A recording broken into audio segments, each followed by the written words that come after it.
काय होते लांडे साहेब? काय झालंय हाताला सलाईन तर सुजले दोन्ही बी हात.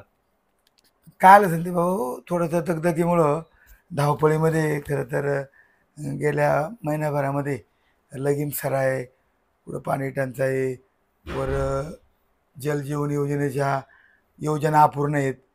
त्यामुळं फिरून फिरून मग ते कुठं दिवसभर लग्न नंतर मग आपलं वराती असं करता करता मग ते थोडंसं जेवण मिळत नाही.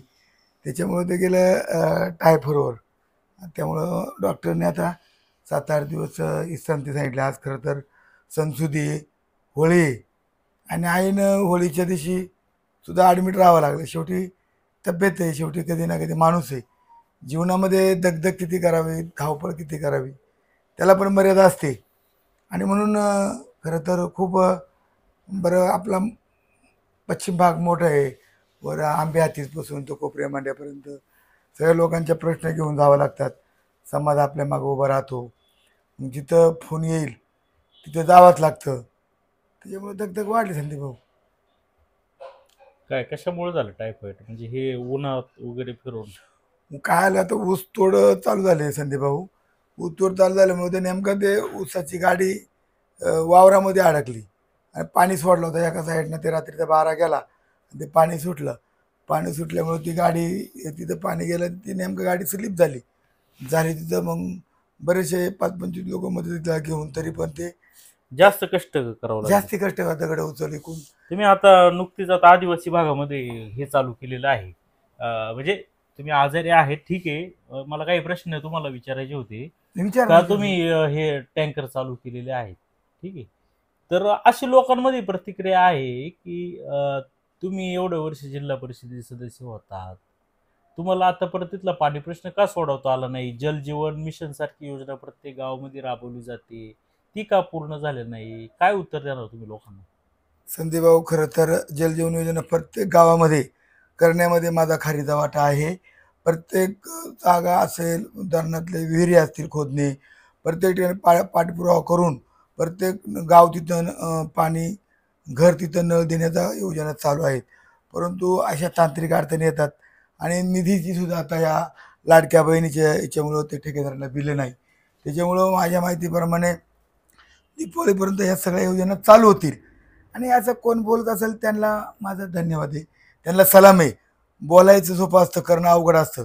पण जोपर्यंत हे पाणी उडत नाही, जोपर्यंत लोकांपर्यंत नळाचं पाणी पोचत नाही, तोपर्यंत पाणी देणं हे माझं कर्तव्य आहे. गेल्या 5 वर्षापासून मी टँकर चालू करतोय. म्हणजे का बाबा मी यावर्षीच केलं असं काय नाही. लोक म्हणतात इलेक्शन जवळ आहे म्हणून तुम्ही करताय. तसं काय नाही. इलेक्शन 3 वर्ष आलं मी इलेक्शन इलेक्शन करतो आपण.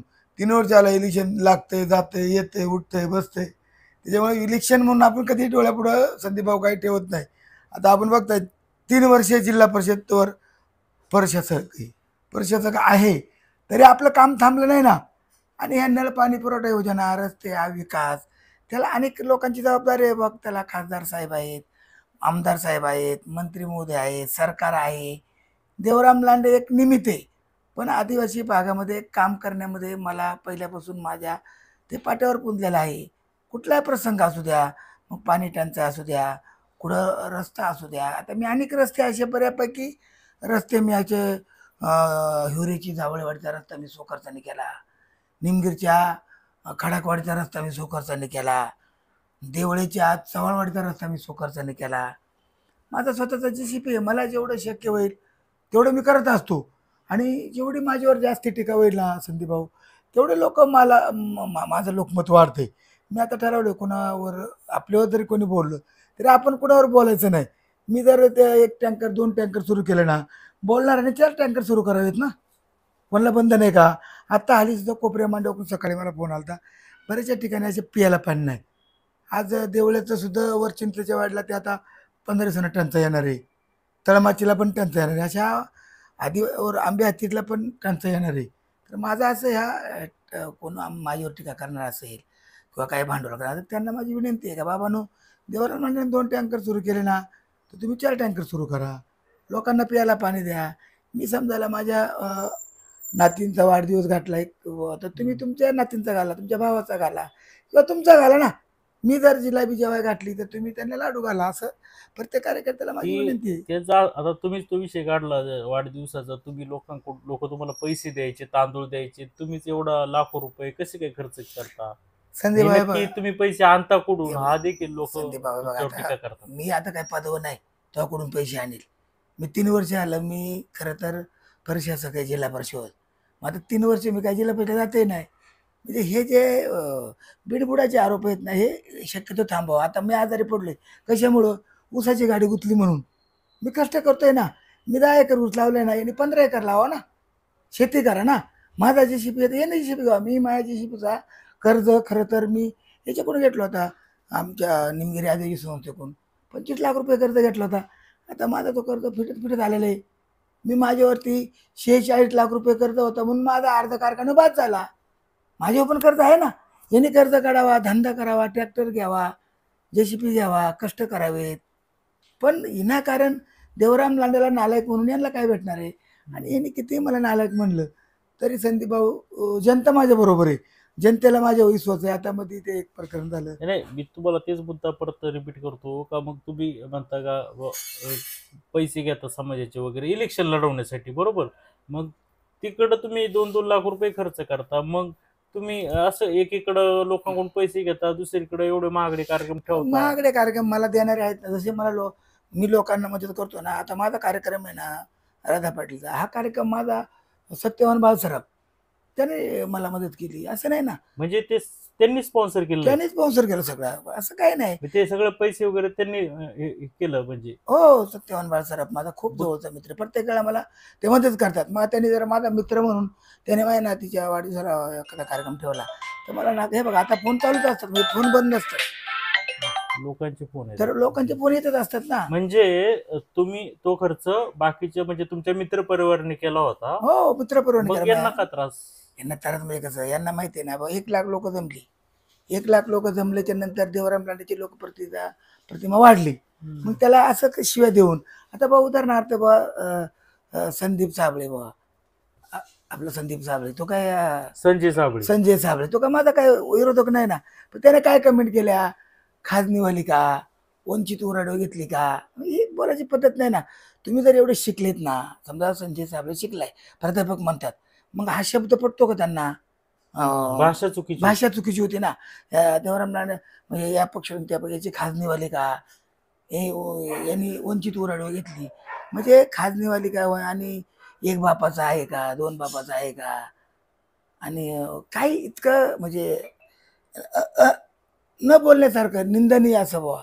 हे लोकशाही प्रक्रियेत हा न बसणारी हा, लँग्वेज न बसणारे. मग तुम्ही जर समजा एवढे शिकले, तुम्ही म्हणता आम्ही PhD करतो, PhD मध्ये हा शब्द, PhD मध्ये हा शब्द आहे का, खाजणीवाली उराव घेतली? या PhDला मॅच होईल का? तुम्ही जर स्वतःला डॉक्टर गुणगारासारखे तुम्ही आहेत, तर मग खाजणीवाली का आणि उराव घेतली का, हे लेडीजला निंदनीय आहे ना. देवराम लांडेचा वैयक्तिक प्रश्न आहे ना. माझ्या नातींचा वाढदिवस हा माझा वैयक्तिक आला, हा काय राजकीय कार्यक्रम नव्हता. निवडणूक आता पुढे गेलेत ना 6 महिने. निवडणूक म्हणजे येणार आहे किंवा जवळ येणार आहे म्हणून ते साबळे सुद्धा त्यांना निवडणूक लढवायची म्हणून असं करतात, असं वाटतं. येऊन त्यांनी निवडणूक लढवायची ना, साहेबांना मत माझी शुभेच्छा आहेत ना. लोकशाही आहे. कोणी आता हे नाही का, आमदारला 11 जण उभे होते, 11 मध्ये 1 जण आला, 10 जण पडले. निवडणूक म्हणून बोलताना शिकलेल्या माणसाने म्हणजे असं जबाबदारीने बोललं पाहिजे. हे जे माया मनाला जे रुतलं ना, खाजणीवाले का, ओरावं घेतली का, म्हणजे तुमच्या वैयक्तिक वैयक्तिक टीका माझं करण्यात मानहानी आली. केली. आता मी तसं प्रायव्हेट कोर्टामध्ये सुद्धा माझ्या अप्रमुख दावा करू शकतो, 5-10 कोटीचा, बाबा मला उद्या जिल्हा पाहिजे निवडणूक आहे, जर खाजणी आली का, ओरावं घेतली का, त्याची स्क्रीनशॉट आहेत मोबाईलला, बातमीची माझ्याकडे. नाही, याच अनुषंगाने समजा ही दत्ता गावारी ते सुद्धा तुमच्यावर कुठे गेलं तरी टीकेची जोड सातत्याने उठवतात, ते संजय साबळेंना तुम्ही अन्याय केला म्हणून. काय त्यांना संदीप भाऊ कामच नाही काही. ते मागं नाही का STP कॉपशेट मी दुरुस्ती केली, आता ते गळत होते म्हणून मी वरून पत्रे टाकले, 1-1 लाख रुपये आले. त्यांनी जाऊन ती माझी नावच खोडली. काळा घेतला, एक 10 लिटरचा डबा, आणि सगळी नावं खोडून टाकली. आता माझी नावं खोडली, त्या STP कॉपशेट कोण बसते? गरीब लोक बसतात, ज्याला मोटरसायकल नाही, ज्याला गाडी नाही, त्या STला भरते पिकअप शेडमध्ये. आता मी ते दुरुस्ती केली सगळी, आणि त्यांनी त्याला काळा लावून टाकला. मग आता जुन्नर तालुक्यात एवढी नावं तीवर नाही काळी केली. मग माझी नावं काळी करून मी काळा होणार का? मी त्यांचं म्हणणं होतं का सरकारी पैशातून खर्च होतो तर देवराम लांडेचं नाव टाकायचा संबंध काय? अहो तालुक्यामध्ये किती ठिकाणी अशी नावं आहेत, आजी माझी आमदारांचे असतील, आशाताईचे असतील, प्रत्येक कार्यकर्त्याची प्रत्येकाच्या मतदारसंघात संदीपभाऊ नाव आहेत. ते बरं कोणी काळी करीत नाही. यांना फक्त देवराम लांडेच का दिसतो. पण जनतेच्या मनामध्ये आता संदीपभाऊ खूप आलेले का देवराम लांड्याचा काम यांना देखवत नाही, देवराम लांड्याने चांगलं केलं यांना देखवत नाही. खाली घाणेरड्या कमेंट करणं आणि तुम्ही पत्रकारांकडे गेल्यानंतर बोलणं, ते म्हणतात ते त्यांचा प्रश्न आहे. पण मी तर त्यांना आता सलाम करेल, त्यांना मी धन्यवाद देतो का बाबांनो, बोलताना फक्त आपण विचार. आता मीडियाच्या समोर मी बोलतोय आता, मग ते काय म्हणा तो एक बापाचा आहे का, त्याला कोणी काय, अरे हे काय बोलायची भाषा आहे का? तुम्ही जर स्वतःला म्हणतात आम्ही शिकलेलो आहे, देवराम लांडे कमी शिकलाय, तर तुम्ही असं हे इतक्या खालच्या स्तराला बोलू नका ना.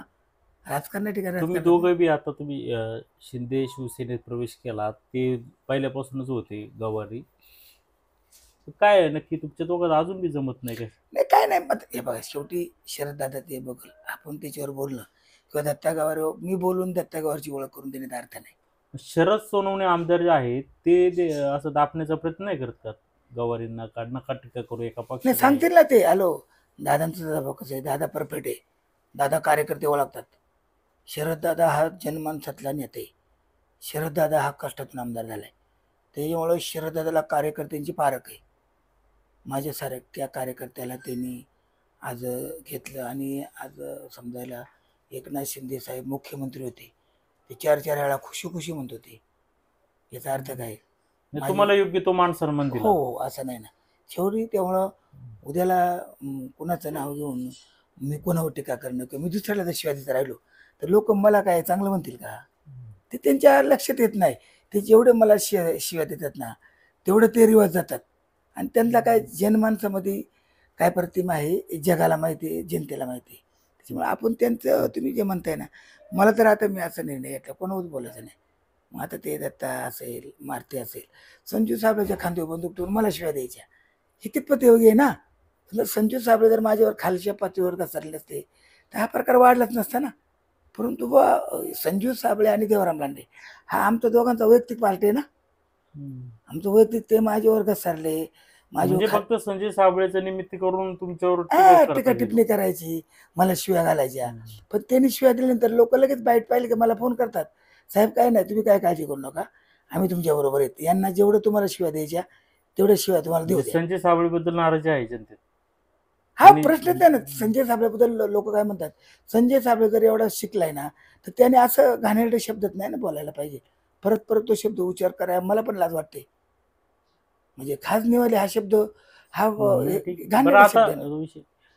इलेक्शन आता येईल म्हणजे पावसाळा, मग काय आता तुमचे दिसत आहेत बॅनरवर फोटो, तुमच्या सुनबाईंचे दिसत आहेत, तुमच्या मुलाचे दिसत आहेत, नक्की जेडपीला कोण उभं राहणार आहे? हे बघा शेवटी संदीप भाऊ आता आरक्षण येणार आहे, आरक्षण काय पडेल त्याच्यावर पुढची धोरणं ठरणार आहेत.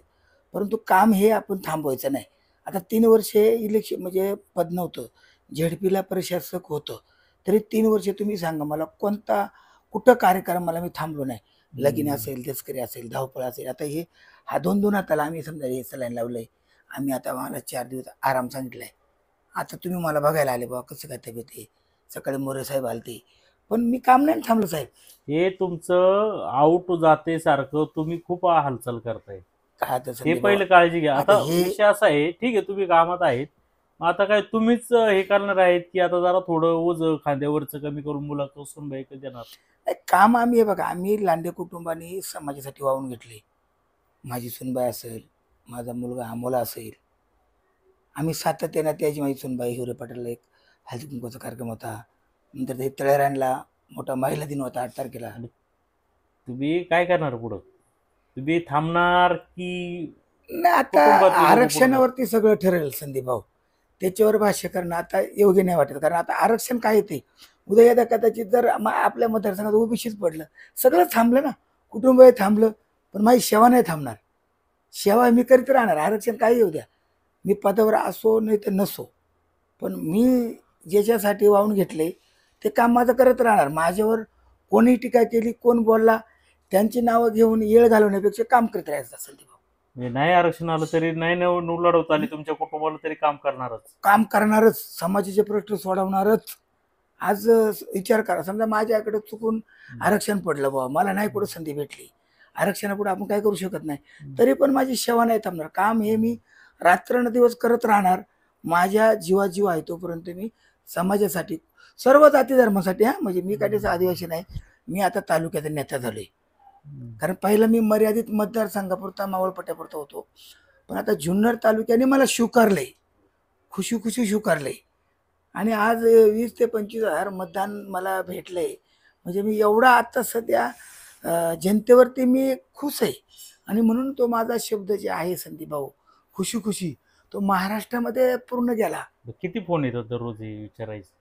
अहो संदीप भाऊ, एवढे फोन येतात ना, आता त्यातून तुम्ही आता त्या बातमी गेली की अजून फोन वाचले, पण तेवढा मला तुमच्या बातमीमुळे थोडा आराम का मिळेल. लोक म्हणतील चला भाऊ चला, आपला नेता आजारी आहे, थोडा 2 दिवस त्यांना आपण लगीन करायला आदेश केला, बोलवायला थांबूया. ह्या तुमच्या बातमीमुळे तेवढा मला नक्कीच त्याचा संदीप भाऊ फायदा होईल. पण ठीक आहे, काम तुम्ही ते लवकर बरे व्हा आणि समाजकार्य करा. हे होते देवराम लांडे साहेब, मन मोकळेपणे द्यायचे. आपण आजारपणाच्याच याच्यामध्ये मुलाखती घेतली आणि ते व्यवस्थित बोललेले आहेत. लवकरात लवकर त्यांच्या तब्येतीमध्ये सुधारणा व्हावा आणि ते समाजसेवेमध्ये पुन्हा सक्रिय व्हावा ही अपेक्षा. जुन्नर टाइम्स, जुन्नर.